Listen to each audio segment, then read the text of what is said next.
buenas tardes y bienvenidos un día más a Negocios de Carne y Hueso, el programa que te acompaña a lanzar o hacer crecer tu negocio si eres emprendedor, pyme, autónomo, startup, con todas las claves para superar cualquier obstáculo y triunfar con tu empresa. Y me gusta siempre comenzar el programa reiterando que a emprender o a ser empresario no se aprende en la universidad, pero sí se aprende con la experiencia de otros que ya han pasado antes por ahí, conociendo sus éxitos y sus fracasos. Por eso este programa lo hacemos empresarios y emprendedores como tú, que hablamos tu mismo idioma y que te mostramos las claves y herramientas para inspirarte con tu negocio y hacerlo crecer hasta donde sueñes. Porque en los negocios el límite lo pones tú. Si eso es lo que quieres, no te muevas porque estás en el lugar adecuado. Y vamos como siempre con el resumen de los contenidos del programa de hoy en sumario. Y empezamos con un tema de rigurosa actualidad, la escalada de los precios de la luz, un problema que está afectando a pymes y emprendedores. Para analizar la situación actual y las posibles soluciones que han manifestado desde la Eurocámara, hoy nos visita Susana Solís, eurodiputada en el Parlamento Europeo. Continuamos con una invitada todoterreno, una emprendedora de versos y actualidad, Marisa Martín Blázquez, periodista, escritora, agente literario y emprendedora. Visita hoy nuestro programa para contarnos sus inicios y sus claves de éxito. Y en ¿Dónde está la pasta? Hoy te damos las claves también de cómo enamorar a un ángel de los negocios. Y lo hacemos de la mano de todo un experto, René de Jong, uno de los business angels más reconocidos de nuestro país, y con Miguel Moneo, CEO del Campus 360 y experto en financiación de startups. Con ellos también abordaremos vuestras consultas en nuestro Telementoring, el lugar donde resolvemos todas las dudas que te puedan surgir, estés en la fase en la que estés, con tu idea, con tu negocio, con tu startup. No te muevas porque ahora sí, comenzamos.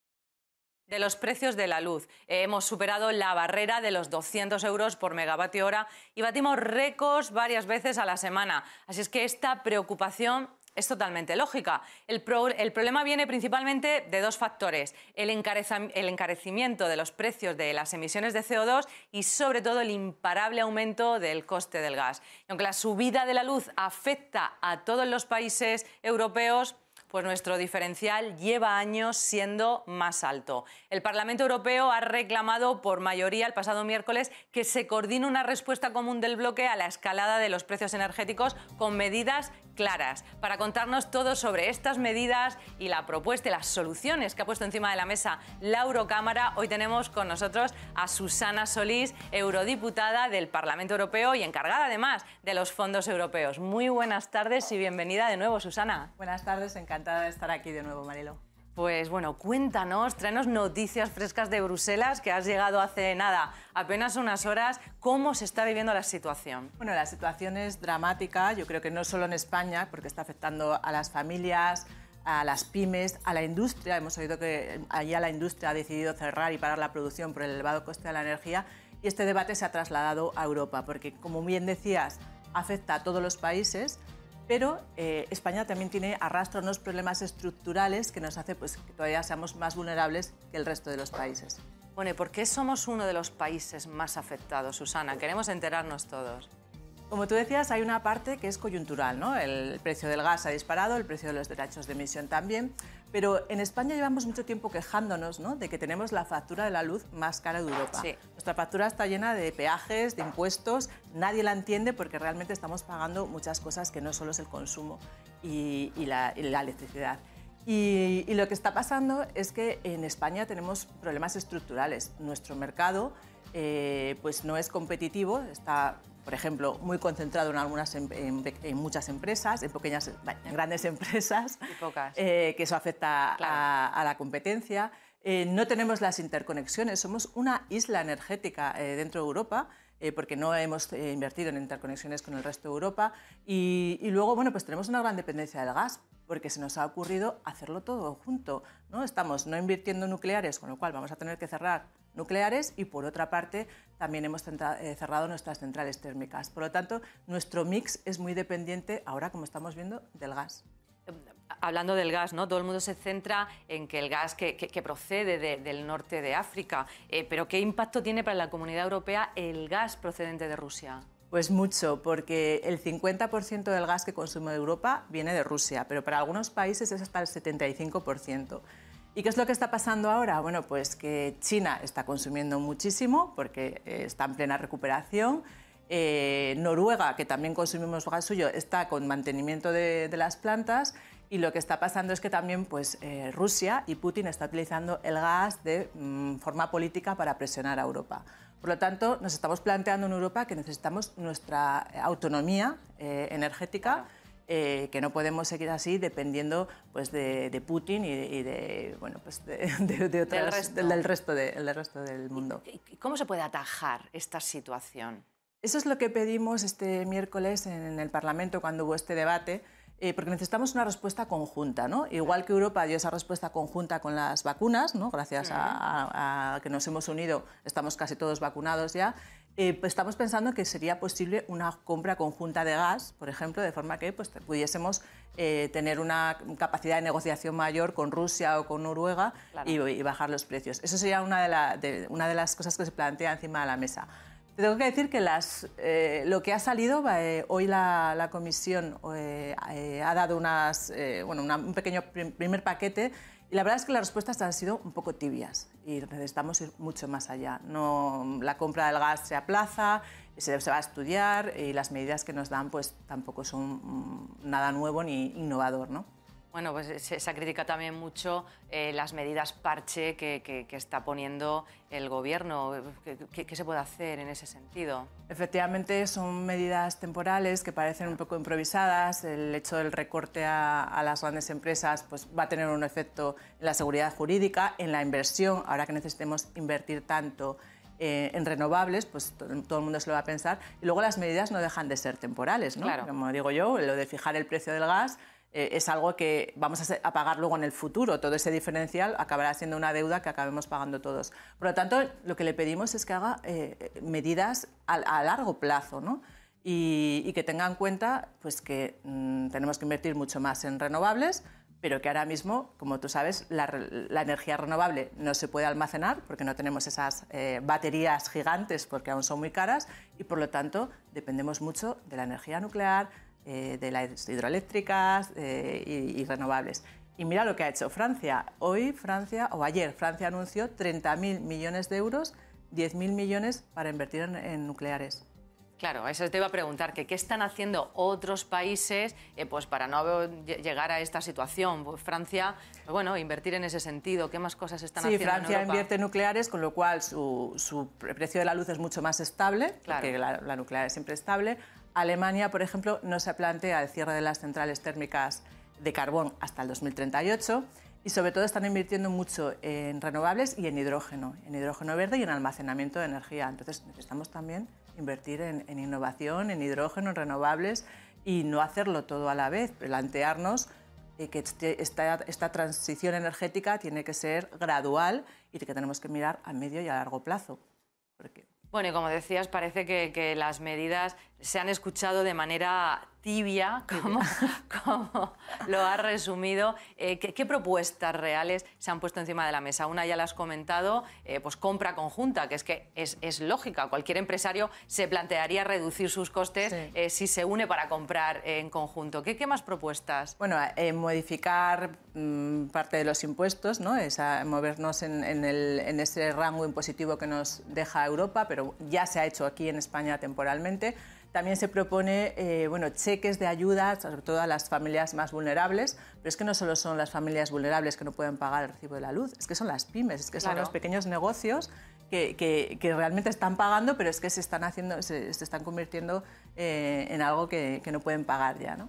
Y realmente pues invertir mucho más en renovables sin tener nuestro poder de negociación conjunto para depender más de tener más hidrógeno y tener más energía solar. Y esa reserva, ¿no? La creación de una reserva energética. Reservas de gas, poder tener, porque eso es otro problema que tiene España, ¿no? No tenemos esas reservas de gas y hace que dependamos. Y sobre todo interconexiones. Europa tiene que estar interconexionada, de forma que, imagínate, ahora en España decimos, queremos invertir mucho en renovables. Pero ¿qué haces con la energía que te sobra cuando tienes picos? Necesitamos estar interconexionados con Francia, con el resto de Europa, porque igual que importamos energía nuclear, podríamos importar energía de las renovables. Nos falta mucho. Nos falta mucho y sobre todo, pero bueno, teníamos esos fondos y tenemos estos fondos europeos que en tu última intervención en nuestro programa pues hablamos mucho de ello, los fondos Next Generation, que los seguimos esperando como agua de mayo. ¿En qué estado está esto? Porque realmente para poner todo esto en marcha lo que se necesita es un plan de inversión y recuperación. ¿Va a llegar este plan de inversión, de recuperación? ¿En qué estado está, Susana? ¿Te acuerdas que quise ser optimista y dije, es una gran oportunidad, quiero ser optimista, pero me preocupa que lleguen a las pymes?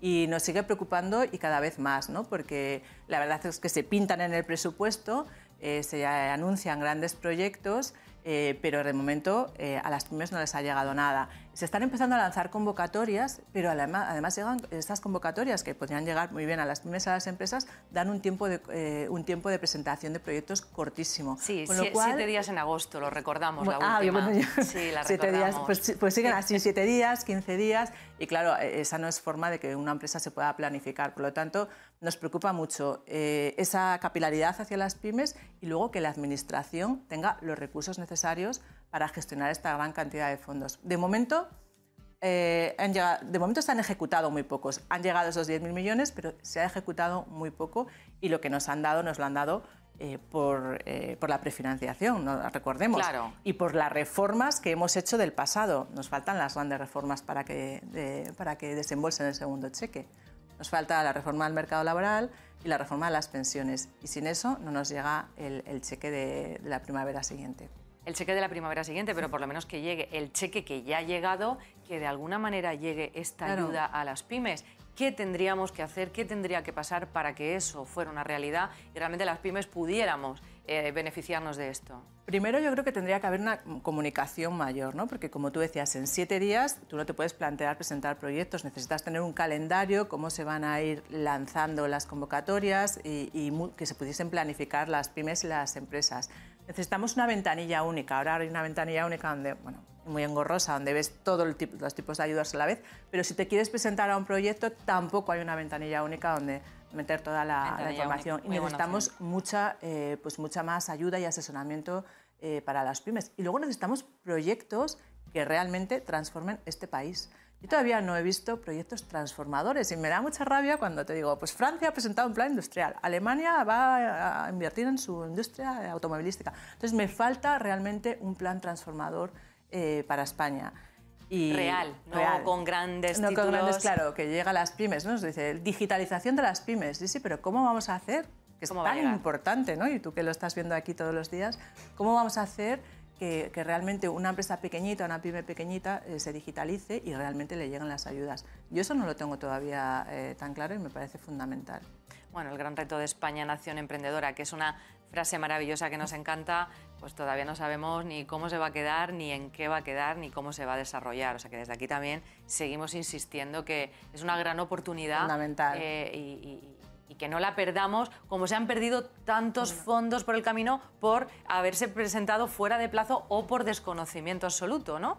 De que están y de que existen. Fundamental. Y otra parte importantísima también es pues todas las capacidades, la educación, invertir, ¿no?, en las capacidades de todos nosotros, porque esto va a afectar a toda la sociedad, invertir en conectividad.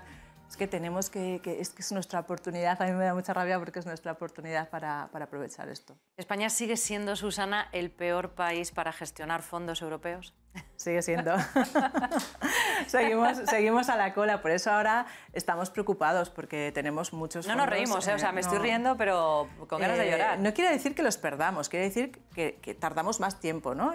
Tardamos 3 años, necesitamos como que nos den 3 años de más para gastarlo. Entonces, claro, cuando se nos juntan todos, como es ahora, los que no hemos gastado más los nuevos que nos llegan, pues imagínate cómo tiene que estar nuestra administración, ¿no? Y sobre todo Piensa ya en ayuntamientos, en administraciones más pequeñas que no tienen esos recursos. El problema es que la pyme española no puede esperar más, lo necesita ya.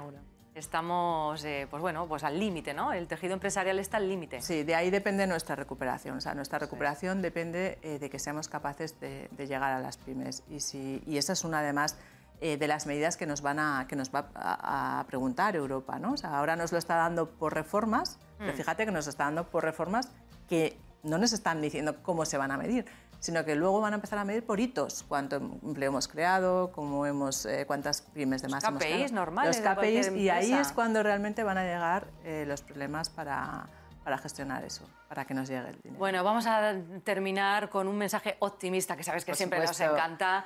Cosas buenas, un mensaje optimista ante toda esta situación para nuestros espectadores. Susana. No, yo creo que Europa nos ha dado una gran oportunidad. Creo que hay muchísimo talento en España, lo estamos demostrando todos los días, con un montón de proyectos innovadores de españoles. España es uno de los países que, mira, en los fondos de innovación, España sí que es uno de los que más proyectos se lleva. Por lo tanto, tenemos mucho talento, tenemos unos emprendedores buenísimos, tenemos mucha empresa y yo creo que entre todos, coordinados, pidiendo esa coordinación, ¿no?, entre todas las instituciones, uniendo esfuerzos, conseguiremos poner a Europa, a España, donde nos merecemos en Europa. Se merece. Susana Solís, muchísimas gracias por traernos las novedades de Bruselas aquí acercadas a la realidad, a las pymes de carne y hueso. Muchas gracias. Gracias a vosotros. Gracias. Pues vamos, nada, unos segundos a Publi y ya volvemos. No te muevas.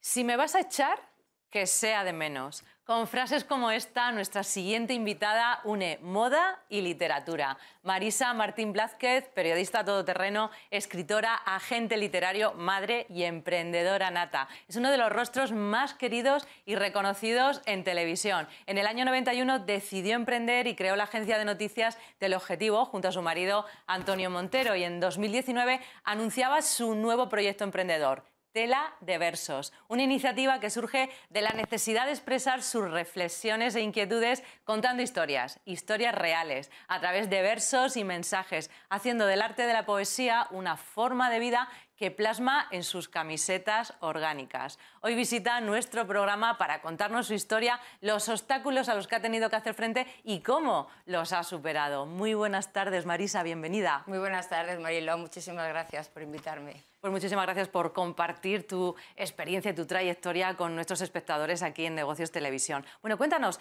primero, ¿cómo te da tiempo a todo? Al final los emprendedores somos todoterreno, pero tú eres periodista, colaboradora habitual con Ana Rosa en otros programas.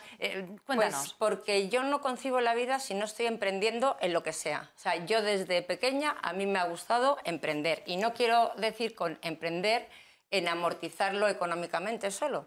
A mí me gusta emprender porque lo que me gusta es hacer cosas diferentes. Y bueno, mi vocación era ser periodista, estudié la carrera y el año que estaba en tercero o cuarto comencé a trabajar en una agencia de prensa.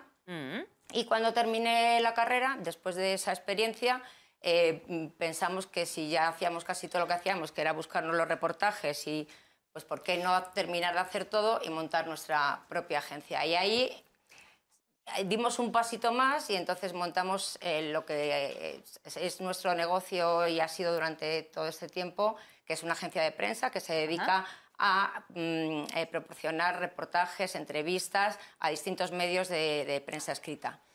Luego... Bueno, ahí empieza a ser el gen emprendedor, desde luego, sí. está absolutamente ahí, como se demuestra en todo lo que cuentas, Sí, en eso cómo lo cuentas. fue una inversión en todos los sentidos, Claro. pero fue una inversión también que nos salió, inversión en cuanto a tiempo personal, inversión en cuanto a dinero, inversión, pero era una ilusión también. Entonces, bueno, pues las cosas salen cuando le pones ganas, le pones tiempo y le pones ilusión. Y volviendo a tu pregunta que me hacías al principio, que ¿cómo consigo todo esto?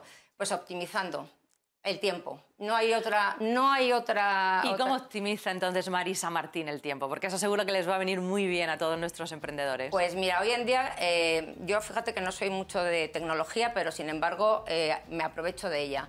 Entonces puedo estar a lo mejor en el plató por las mañanas con Ana Rosa y en una publi, por ejemplo, mandando un mail con los teléfonos que tenemos ahora, que son ordenadores, mandando un mail para estar haciendo la gestión de la próxima colección de las camisetas. O, no sé, en cualquier momento tú puedes aprovechar para optimizar y me da tiempo a hacer deporte, me da tiempo a hacer yoga, tengo 2 hijos, te quiero decir, si optimizas el tiempo y le sacas partido y cuanto más... cosas haces, más te ves capaz de hacer más. Sin duda, pero todo como muy programado, ¿verdad? Es importante la agenda y mantenerla y respetarla. Eso sí, yo lo que soy es de una educación germánica, mi madre siempre nos educó como que todo tenía que ser muy organizado, muy pautado, porque si no me pierdo. Entonces yo si llevo la agenda bien controlada y bien hecha me da tiempo a todo lo que tengo e incluso a sacar algún huequito para alguna cosa más. Bueno, es importante que el día, dominar tú al día y no que el día te domine a ti. Pero bueno, seguro que el camino, pues evidentemente como a cualquier otro emprendedor, no ha sido de color de rosa, ¿no? Hay que superar obstáculos. ¿Qué ha sido lo más difícil que ha tenido que superar Marisa? Pues muchas veces, fíjate, el obstáculo te lo pones tú mismo. No es tanto el que te pongan los demás como el que tú a ti mismo te puedas poner a la hora de pensar que no puedes llegar. Yo, cuando vienen muchas veces, me mandan currículums a la agencia, gente joven, y me dice, yo quiero trabajar, estoy terminando la carrera y quiero trabajar, quiero colaborar con vosotros. Entonces yo le digo, el trabajo está ahí en la calle. Yo cuando empecé, nadie me mandaba, cuando yo estaba en la agencia en la que trabajaba, antes de montar la mía, a mí no me decían, vete a hacer tal entrevista, vete a hacer tal reportaje. Yo cogía los periódicos, cogía las publicaciones y de repente veía, pues imagínate, un estreno de cine. Pues me iba allí y yo allí buscaba y sacaba la entrevista. Entonces, o te leías las informaciones y de repente se te ocurría un reportaje. Entonces, ¿dónde está el límite? ¿Quién te pone los límites? Los límites te los pones tú. Entonces yo a esta gente joven cuando viene y me dice, dime qué tengo que hacer, le digo, no, ya empezamos mal. Me tienes que decir a mí tú, propónme tú a mí qué es lo que me vas a traer tú. Eso. Dime qué reportaje te harías o tráemelo y ya a partir de ahí. Entonces yo diferencio muy bien enseguida a la gente que de verdad la ves emprendedora en términos generales en la vida, a la gente que necesita que le estén pautando y marcando lo que tiene que hacer en cada momento. Bueno, son formas diferentes de... Hay gente que lo hace muy bien si se lo pautas y se lo organizas, pero a mí me gusta más la gente que emprende, que tiene esa facilidad para arrancarse en cualquier cosa que le ilusione, porque aquí hablamos mucho de ilusión y la ilusión funciona muy bien si tú crees en ti mismo. Entonces el obstáculo yo creo que yo no... A ver, has tenido obstáculos, obviamente, porque tienes que estar peleando todo el día y yo entonces era una chica recién salida de la universidad que me enfrentaba a grupos editoriales a los que iba a vender mi información que sacaba de la calle, no de otro sitio. Claro, pero que te ibas y buscabas la noticia, buscabas la oportunidad. Eso es.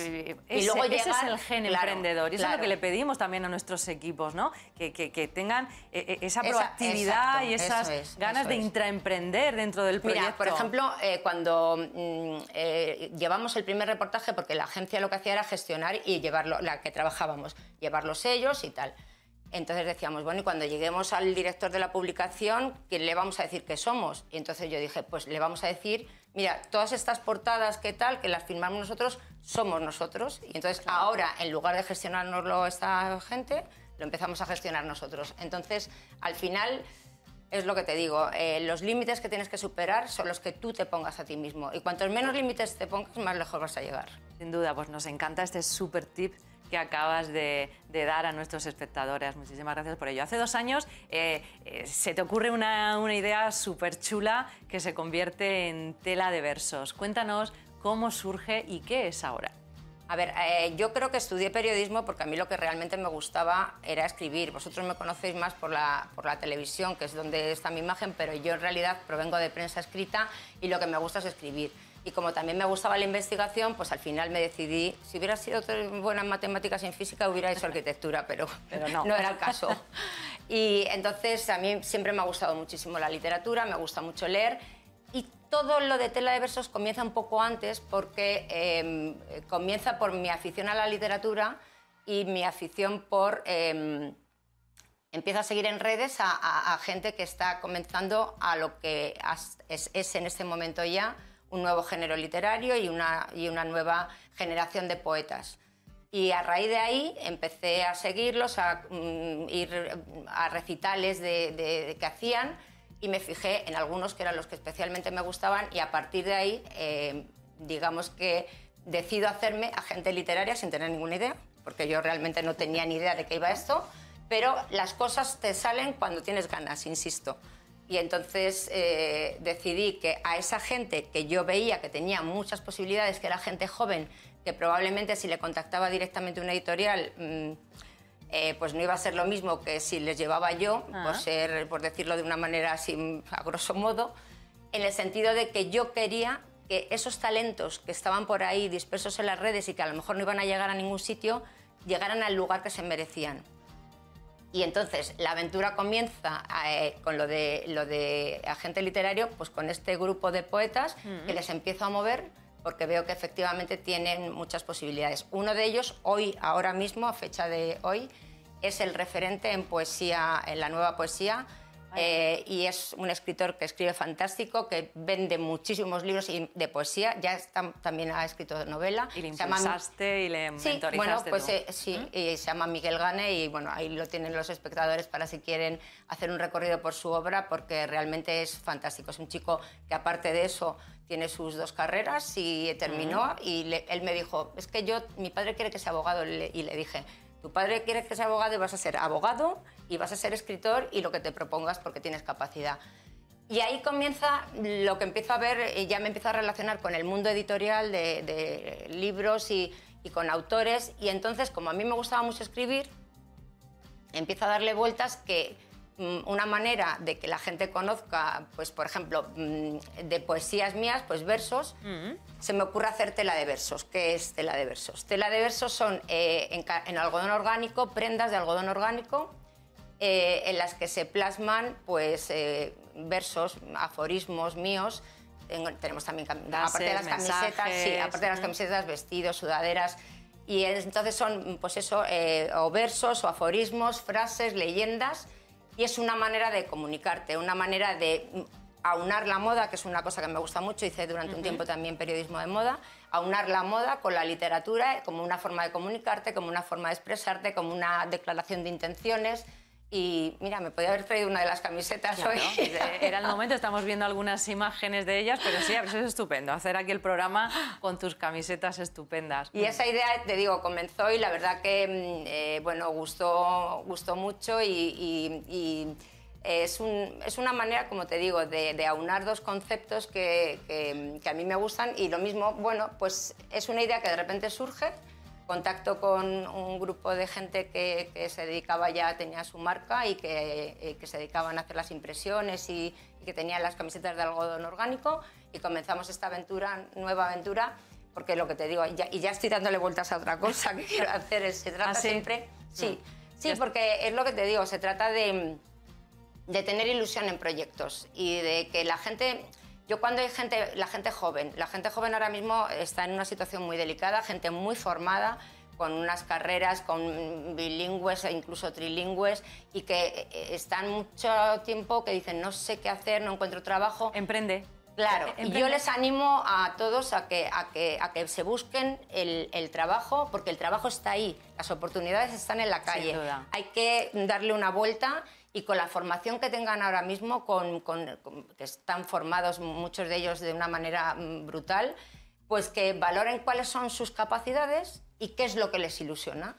Y entonces con esa capacidad de ilusionarte por algo que te guste, es emprender. Y dirán, bueno, sí, pero hace falta dinero. No, a veces no hace falta tanto dinero, ¿eh? Nunca se empieza por el dinero. Nada. El dinero siempre, siempre está y siempre aparece cuando hay un buen proyecto y cuando hay una buena idea, cuando hay un buen emprendedor, cuando hay un equipo y cuando hay ganas de sacarlo adelante. Que muchas veces es una gente... excusa. Si alguien dice que es falta de dinero, es una excusa. Y aquí en este programa lo demostramos cada día. Estoy absolutamente de acuerdo contigo, Marilo, porque es eso, son las ganas. Y una vez que tú tienes tu proyecto y tienes las ganas, estoy seguro que va a venir alguien que te ayude a sacarlo adelante en la parte económica, porque eso se ve, es lo que te digo. Yo cuando veo a la gente, como a este chico que tenía ese talento y le hacía falta, pues no pasa nada, vamos a invertir, porque aquí hay talento y aquí hay ganas de hacer cosas. Invertir en talento, eso también para mí es la clave. Sí, para mí es fundamental. Y a mí me parecía, por ejemplo, mira,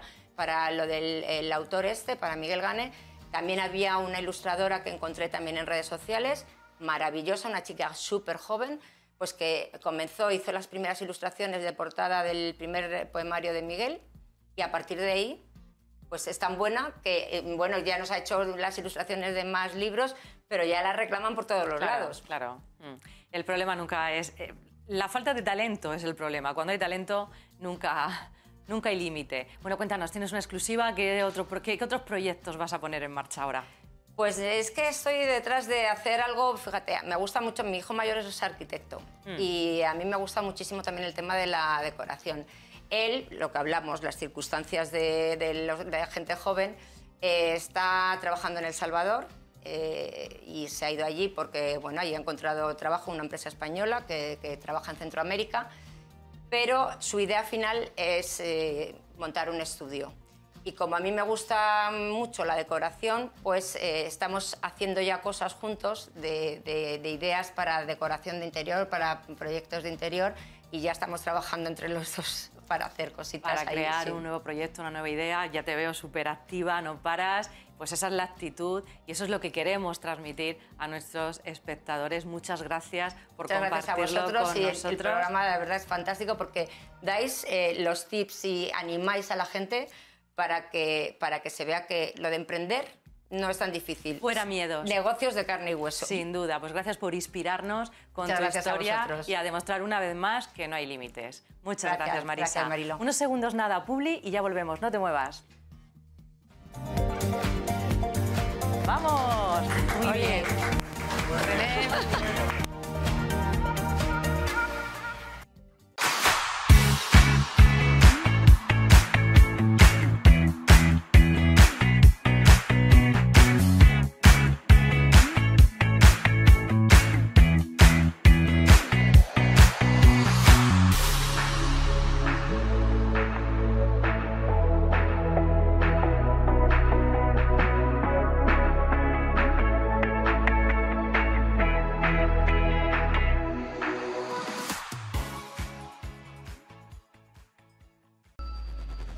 Localizarnos ahora es más fácil. La economía a tu alcance. Empresas, inversiones, tecnología. Ya en la app de Movistar. Vive la economía. Negocios Televisión.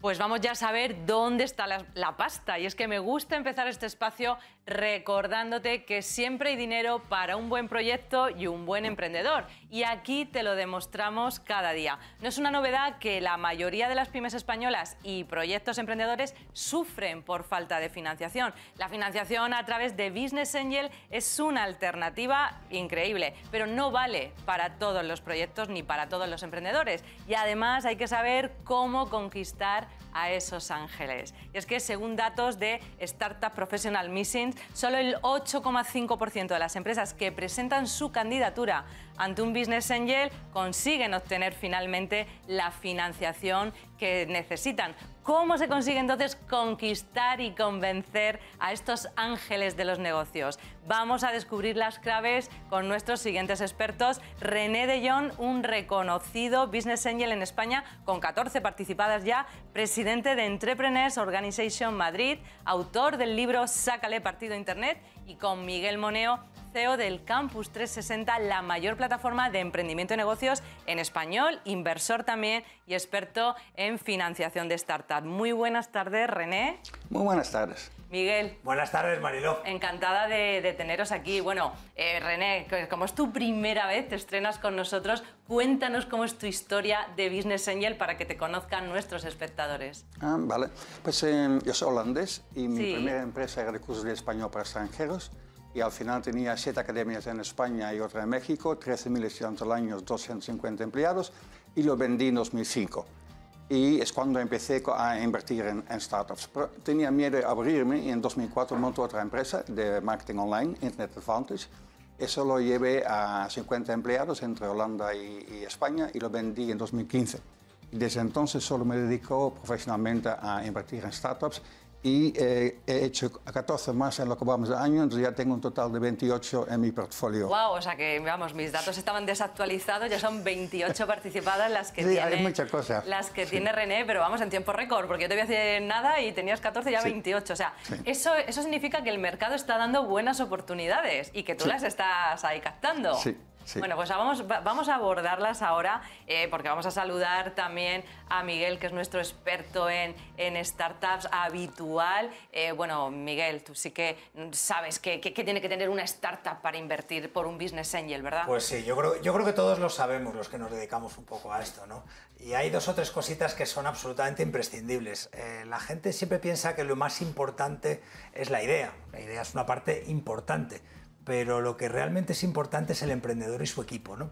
Normalmente pensamos que la idea es la pieza clave, lo que va a cambiar. Ideas buenas hay muchísimas, pero gente capaz de llevarla a cabo con el equipo adecuado no hay tantos. Y yo creo que seguramente René esté de acuerdo con estas cosas o similares, porque no es tan importante el qué vamos a hacerlo, sino quién lo va a hacer, cómo lo vas a ejecutar y esa capacidad de aglutinar a todo un gran equipo alrededor de un proyecto. Vamos a ir profundizando en eso, vamos a saber en qué se fija René como Business Angel con estas 28 participadas. ¿En qué te fijas para que te conquisten? Pues, yo voy como en 3 etapas, lo mínimo que tienen que tener, luego lo que les puede hacer destacar y luego, en términos vuestros, qué hace falta para enamorar a un business angel, ¿no? Pues, lo básico es que sepas explicar lo que estás haciendo y parece mentira, pero si a mí me llegan 400 planes al año, a lo mejor 100 no saben explicarlo. Estoy ya de 5 páginas. Pocos me parecen, porque es que lo repetimos cada día. Qué mal cuentan su proyecto, su idea. Perdona, que te he interrumpido. No pasa nada, pero estamos de acuerdo. Entonces, estamos de acuerdo, sí. La segunda cosa es difícil hacer proyecciones hacia el futuro, pero por lo menos necesitas conocer tu mercado. Es decir, conocer a dedillo toda tu competencia. ¿Qué les hace fuerte? ¿Qué hacen bien? ¿Dónde están sus debilidades? Entonces, ¿dónde tú quieres situar tú para coger tu hueco?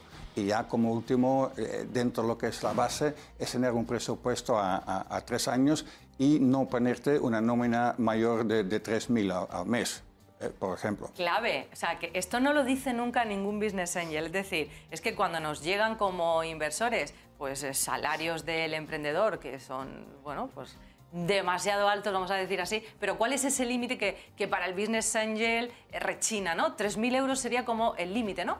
Pues más o menos. Si se ve en España, no hay más de un 5% que gana más de 5.000 al mes. Si entonces te pones en 5.000, es como ya haber llegado, entre comillas, y mientras que hay alguien que te paga la fiesta, mientras que dura la fiesta y ganas tú 5.000 al mes, no pasa nada y felices todos, menos el que ha puesto el dinero. El que te está poniendo el dinero. Sí. Bueno, has dado 3 fases, ¿no? Como muy diferenciadas, muy importantes, que además espero que estéis tomando nota. Pero ¿cómo se pueden resolver cada una de esas fases? Porque nos encontramos muchos emprendedores que no la resuelven fácilmente. La primera es comunicar adecuadamente tu idea, tu proyecto en pocos minutos. ¿Por qué hay tanta dificultad para comunicarlo? ¿Y cómo se puede resolver eso, chicos? Pues puede ser que la gente está demasiado ensimismada, que se miren demasiado al ombligo, que están dentro de su jerga, en vez de practicar con tu abuelo, tu tío, tu hermano, quien sea, que no entiende de lo que estás haciendo, y explícaselo. Y si no lo puedes explicar en palabras fáciles, será que no dominas el tema lo suficiente. clave, ¿verdad, Es Miguel? absolutamente increíble, porque mira que nosotros tenemos además programas específicos para enseñar a los emprendedores a presentar su proyecto.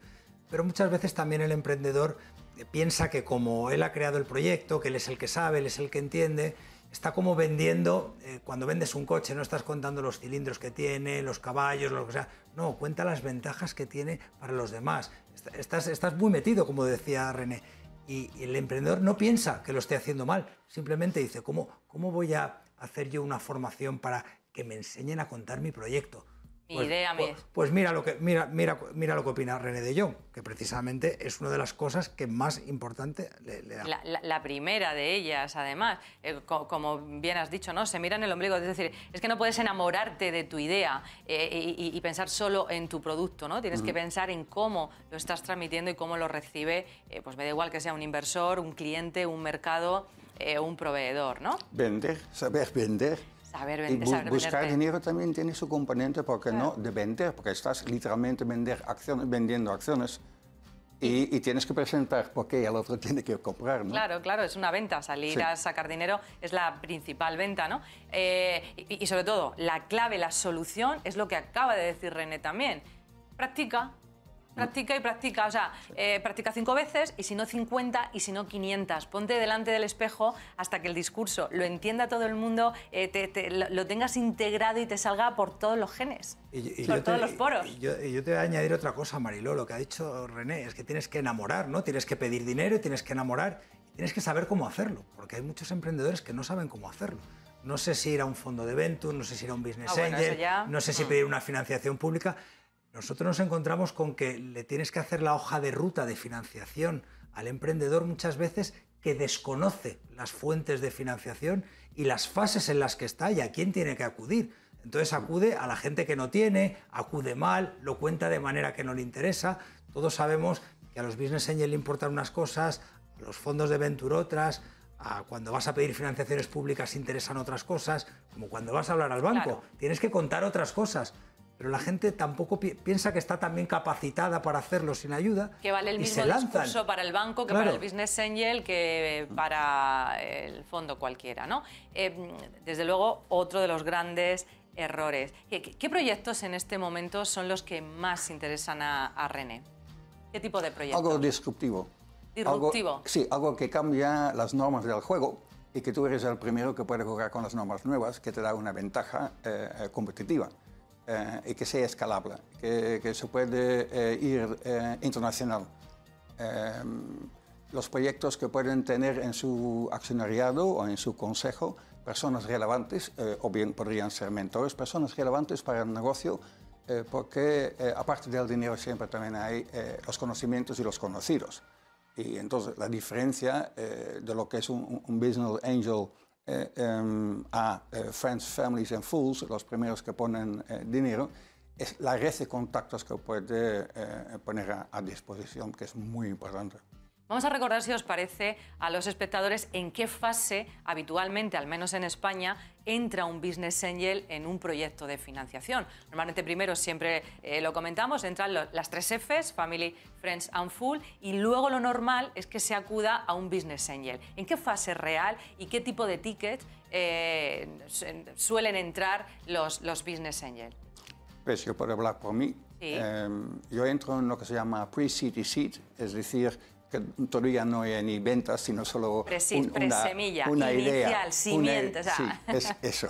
Por eso nos gusta, René, porque entran los proyectos en la fase más difícil, porque luego ya cuando hay métricas y tal, es fácil entrar. Sí. Nosotros apostamos por inversores, por business angel, que entráis en estas fases tan tempranas y desde aquí os lo agradecemos, ¿no? Y es divertido para mí también, ¿eh? Sí. Y seed. Yo voy con un ticket a primera ronda entre 40.000 y 200.000. Eso también es porque tengo co-inversión con el European Angel Fund, que significa que si yo invierto 100.000, son realmente 50.000 millones y 50.000 del fondo europeo. Y eso en rondas hasta una valoración de unos 3,5 millones, lo que se llama pre-money, antes de que se haga la ronda, ¿no? Porque si es 3,5 pre, hay una ronda que quiere levantar 500.000, ya sería post-money de 4. Y eso tiene que ver con algo fiscal, que si tú entras con más de un 5% y sales con más de un 5%, no pagas impuestos sobre las ganancias. Entonces es una consideración a tener en cuenta. Fundamental esta fase de fiscalidad también para los inversores, ¿verdad, Miguel? Eso es lo que veníamos hablando, ¿no? Que hay muchos inversores que piensan que René les puede invertir cuando la valoración es de 8 millones y no van a conseguir los tickets. Entonces, estás yendo al sitio equivocado a pedirlo, que es lo que hablamos antes. Está claro que René ha definido perfectamente lo que hace y lo que quiere. Sí. ¿Sabes? Si tú le llevas otra cosa, no le interesa, es una pérdida de tiempo. Yo también soy un producto, ¿no? Entonces, mi valor añadido es una red de contactos de coinversión y una red de contactos para fomentar el crecimiento de la empresa. Bueno, pues, ¿en qué campos en este momento son hay más oportunidades para invertir? Es una pregunta muy amplia, podrías hacer un programa solo para esto. Bueno, vamos a intentar en general, en cualquier cosa donde haya una necesidad o un problema, si alguien viene con la solución, puede montar negocio. Mientras que lo puede vender por un precio mayor de lo que le cuesta producirlo. Sí, pero sabemos que en este hay como modas, ¿no? de proyectos. Lleváis muchos años, o llevan muchos años recibiendo y viendo proyectos y hay como modas, ¿no? En este momento, pues bueno, vemos salud, vemos biotecnología, educación. ¿Qué es en este momento lo más interesante para un business angel? No te lo sabría decir. No es por sectores, pero en tu sí, caso, sí, ¿no? gente mayor que va a haber más. Todo lo que es inteligencia artificial, robótica, automatización, seguridad, big data,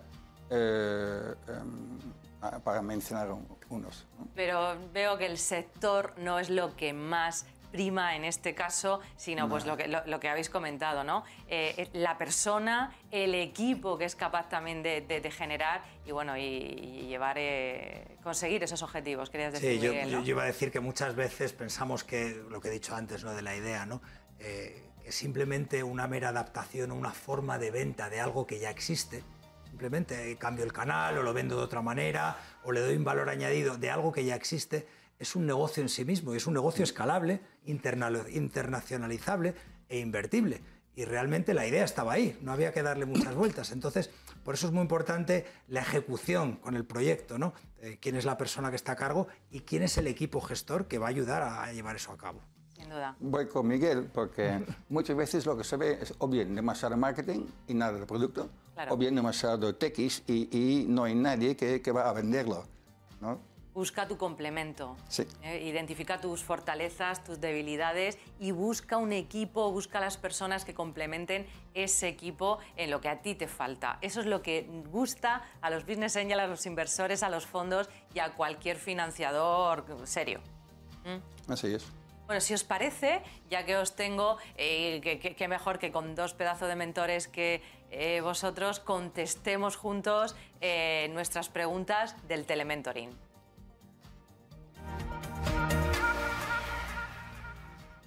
Ya sabes, este espacio en el que resolvemos las dudas de nuestros espectadores, estén en la fase en la que estén con su proyecto. Déjame recordarte que puedes dejarnos tus consultas en negociosdecarneYhueso@negocios.com o un audio de voz en el 695-770-589. Y tenemos una consulta que nos ha llegado por correo y dice: hola Mariló, ¿cómo puedo hacer el reparto de cuotas de la empresa? Dice, el proyecto ya se va a poner en marcha, tengo varios interesados en entrar en el mismo y me queda la duda de cómo hacer el reparto de participaciones. Bueno, sabemos que esto suele ser una duda bastante habitual, pero evidentemente pues depende de tantas cosas, ¿no? ¿Qué le podemos decir a este espectador? Miguel. Bueno, yo lo primero es que está bien que pregunte, lo que pasa es que yo le veo un poco perdido, ¿no? Porque de alguna manera me da la sensación que no tiene una valoración clara de la empresa, no sabe muy bien por cuánto está cediendo el capital y no me da la sensación que haya hecho los deberes previos, ¿no? Entonces, bueno, pero sabemos que es muy habitual y estamos aquí para resolver estas dudas de cualquier emprendedor. O sea que estas son las habituales. Pues bueno, al final nos encontramos que la gente no sabe que tiene que hacer una valoración. Por eso te hacen una pregunta de cómo reparto las participaciones de mi empresa. Pues es que hay tanto que hacer antes de repartir las participaciones. Es una pregunta que te debería tardar en contestar mucho porque lo que hay que hacer son 4 o 5 pasos previos antes, ¿no? Tiene que tener hecho un buen business plan, antes lo ha mencionado René, un plan financiero al menos a 3 años para que sepa, o por lo menos tenga una idea de hasta dónde va a llegar la empresa o dónde puede llegar. Si no sabes dónde quieres ir, no sabrás nunca el camino que tienes que tomar. Claro, ¿no? pero fíjate que es muy habitual, ¿verdad, René? En estas fases, cuando llegan, a ti te llegan en fase pre-seed, o sea que esto te lo encontrarás muchísimo. Dice, tengo varias personas interesadas en entrar en mi proyecto, pero no sé cómo repartirlo, ¿no? Sí. ¿Qué consejo le podemos decir a alguien que llegue así? Un par de cosas. Primero, hay que valorar quién aporta qué dentro de lo que es el conjunto, ¿no? Porque una cosa es el dinero y muchas veces un startup piensa, lo único que me falta es el dinero, el resto ya lo tengo. Pues es un ingrediente importante, ¿no? Otra cosa es si te viene alguien y te puede abrir una red de contactos que directamente te lleva de cero a mucho en poco tiempo. El tercero consejo general es que si, por ejemplo, hay 4 fundadores y en vez de decir 25% cada uno, y vamos de tener en cuenta de que tiene que haber una opción, si alguien salga de la empresa, de que la empresa puede tener una opción de recompra de esas acciones. Si hay 12 fundadores, nunca tener 50-50, sino siempre un mecanismo de que haya un tercero de común de acuerdo que puede desempatar por si acaso.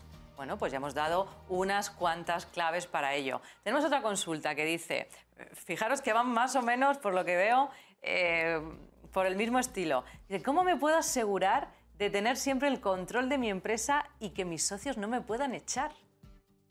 Es otra preocupación, otra preocupación para la gente, ¿no? ¿Cómo no perder el control de mi empresa? Bueno, empieza haciendo las cosas bien y luego ya se verá, ¿no? Sí, pero no supera.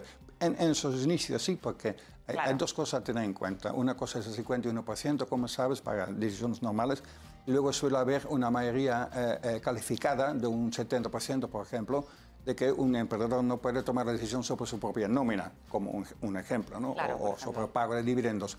Y luego ya, eso es inicio, pero si luego tú haces más rondas de inversión, cada vez te vas a diluir más. Y una vez que llegas por debajo del 51%, significa que de hecho ya puede haber decisión de que tienes que irte, pero que ningún inversor te va a mandar a casa si estás haciendo un buen trabajo. Entonces yo me centraría en esto primero. Esa es la clave. Ningún inversor ni nadie te va a echar a tu casa si estás haciendo bien las cosas. De hecho, lo mejor que te puede pasar es que pases a pasar por debajo de ese 51%, porque si haces rondas de inversión sucesivas, pues seguramente la empresa estás creciendo y la empresa es mucho mejor tener un 40% de muchos millones que tener un 100% de algo que no vale casi nada. Entonces no tiene sentido. También aquí yo mencionaré, es muy relevante el pacto de socios, ¿no? Siempre hablamos, y el pacto de socios, que es lo que regula cómo va a funcionar tu empresa, es una pieza clave que tú tienes que ayudar a diseñar un poquito a tu imagen y medida, pero dejando que entren los business angels. Los business angels no van a entrar a un pacto de socios que les pueda perjudicar en el futuro. Posiblemente antes esto se daba, pero cada vez menos. Entonces es muy importante ajustar, pues como digo yo, la ley de la oferta y la demanda, ¿no? ¿Qué cedes a cambio de qué para que todo el mundo esté a gusto? Claro, ¿no? Y no tener miedo a perder el control. Mira que nos gusta, ¿no? A los emprendedores ahí, cómo controlar todo y que no se nos escape nada, pero cuando creces es absurdo, de hecho lo natural es que se pierda el control y no tengas posibilidades. Es parte del crecimiento. Yo prefiero tener voz más que voto, porque si no puedo ganar en base a argumentos, mi voto tampoco sirve para mucho. Pues otro... Qué bueno, qué bueno. Otro buen argumento, esto son masterclass con patas, los invitados que tenemos en Negocios de Carne y Hueso. Nos preguntan, dice, hola, nos encanta, me encanta Negocios de Carne y Hueso y nos gustaría montar una plataforma digital, pero me dan un presupuesto impensable para mí en estos momentos en tiempo y en dinero. El proyecto es muy chulo y he pedido opiniones que han sido muy favorables. ¿Cómo me recomendáis que afronte este proceso? Está en fase muy inicial, ¿verdad, Miguel o René? Sí, está en fase inicial. Hombre, yo lo que sí diría es que evidentemente no es una experta en informática, ni mucho menos, ¿no? Me gustaría montar una plataforma digital. De hecho, experta, no sé si es mujer o hombre, pero bueno, da igual. No nos lo dice. Me ha parecido que era mujer. Bueno, pues no es una experta en informática. Evidentemente, como hemos hablado antes, ¿no? Pues igual lo que tienes que buscar es un socio experto en informática, ¿no? Y que ese equity que tenga ese socio esté cambiado por la tecnología que aporte. Por ejemplo, realmente, es una buena igual uno de los solución. socios es el experto en que sea capaz de desarrollar esa, no sé de qué es la plataforma, ¿no? Pero que sea capaz de desarrollar esa plataforma, porque además lo va a ver como algo propio, no como un servicio nada más, como un trabajo, y se va a preocupar más de que funcione porque también va a ser su proyecto. No sé cómo lo ves tú. Yo creo que si tú tienes algo para lo cual hay mercado y tienes forma para llegar a este mercado, ya tienes lo más difícil hecho. Y el resto es como una consecuencia de esta oportunidad existente y demostrada. Entonces yo recomendaría hacer lo que se llama landing page, una página... ¿Cómo se dice eso en español? Página de aterrizaje, página de ventas, una página de ventas. Y ahí dices, yo ofrezco A. ¿Quién lo quiere? Deja aquí tu nombre y tu email y te avisaré en cuanto lo tenga. Y con esto ya tú puedes, con 100 euros, hacer una campaña de pago por clic en Google y ves el costo por visualización, el costo por visitante, el costo por lead. Y si 100.000 personas te entran en tu web en una semana, ya tienes algo para ir a un inversor y decir, mira, está la clave. Ya está. Es decir, es que los proyectos no consisten en ponerle el dinero primero. Lo hemos dicho muchas veces. Hay que hacer 1000 testeos antes, 1000 pruebas antes y evidentemente, pues bueno, con las herramientas Lean y con otro tipo de herramientas que tenemos en las fases iniciales de mentorización de los proyectos, comprobamos y hacemos la validación del producto mínimo viable antes de la inversión. Recuerda, la inversión viene después. Primero hay que validar el producto, la idea, el mercado y muchísimas cosas, y eso se hace con muy poquito dinero. Como acaba de decir René, es que con 100 euros y una landing page puedes validar esa primera fase de tu idea de negocio. Entonces no pensemos en grandes presupuestos. Si demuestras que esto vale y que consigues esos seguidores, esas visualizaciones, ahora sí vamos a presupuestar y ahora vamos a buscar dinero. Sí. Pues fenomenal, esperamos haber ayudado a esta espectadora. Nos dicen también, me han propuesto, fíjate, esta nos va muy bien, me han propuesto hacer networking profesional. ¿Vosotros me recomendáis que me meta en uno de estos grupos? ¿Realmente funcionan? Por supuesto, por supuesto. Para mí el networking es una de las cosas que más disfruto, porque me encanta conocer gente. Y si tú en el networking tú te interesas a por los demás y sepas rodearte de gente interesante luego hace cosas interesantes. Sin duda. Y no tiene que ser que directamente sea en tu campo, sino personas con vitalidad, energía, ideas de por sí y ambición en la vida y ganas de querer aprender. Y sí, entonces tú puedes reunir grupos de esta característica y siempre vais a poder tener la posibilidad de ayudarse mutuamente. Pues no puedo estar más de acuerdo con René, porque se aprende mucho más escuchando que hablando. Y escuchar a gente que además te diga cosas interesantes de otros aspectos que no controles de tu vida, ¿no? De otros negocios, de otras historias, es siempre enriquecedor, sin lugar a dudas. Sí, bueno, y sobre todo también relacionarte con gente que está en tus mismas preocupaciones del día a día, ¿no?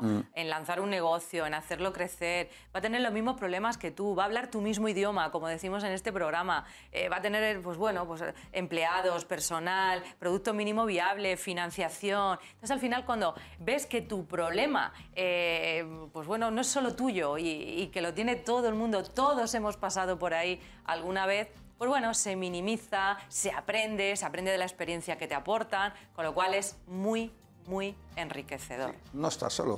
No estás solo, no estás solo. Lo demostramos una vez más. Tenemos tiempo para una última consulta. Y nos dice, hola, tengo una pequeña empresa con 2 socios.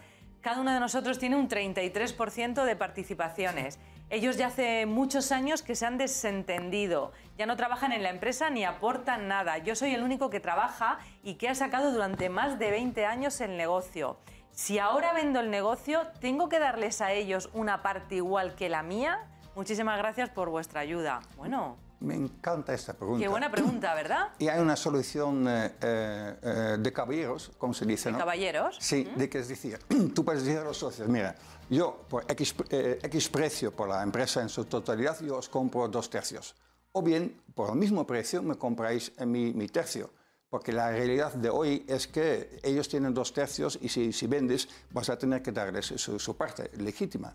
Claro. Pero hacia el futuro, tú puedes crear la oportunidad para ti de o bien vender o bien quedarte con la empresa en su totalidad y necesitarás organizar la financiación, pero será mejor vida tener todo o bien poder salir.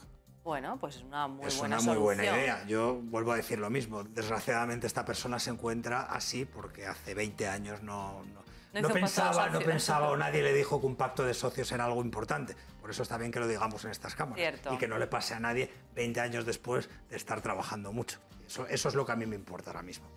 Bueno, pues muchísimas gracias René de Jong, Miguel Moneo, por responder con vuestra experiencia todas estas consultas y por aportarnos tantas claves y tantas herramientas para mejorar y crecer en nuestros negocios. Un auténtico placer. Muchas gracias por la invitación y me ha divertido. Gracias. Gracias a ti. Gracias. Pues nos quedamos sin tiempo. Muchas gracias por acompañarnos una tarde más. Te espero mañana con más historias de emprendedores y empresarios de carne y hueso, aquí en Negocios Televisión. No me faltes.